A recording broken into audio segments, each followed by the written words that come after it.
This video will help you understand loyal customers and what makes them different from churn customers. We'll use a profile analysis. We'll profile the loyal customers that are identified and compare them with churn customers.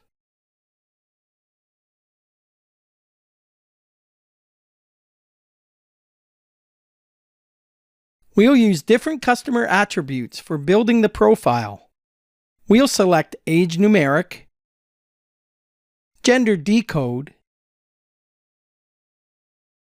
income numeric, and occupation decode.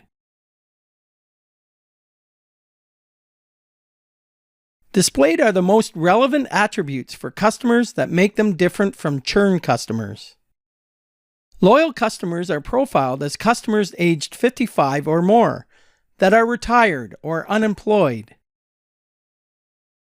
To predict if a customer is going to be loyal or churn, go to the next video in this playlist.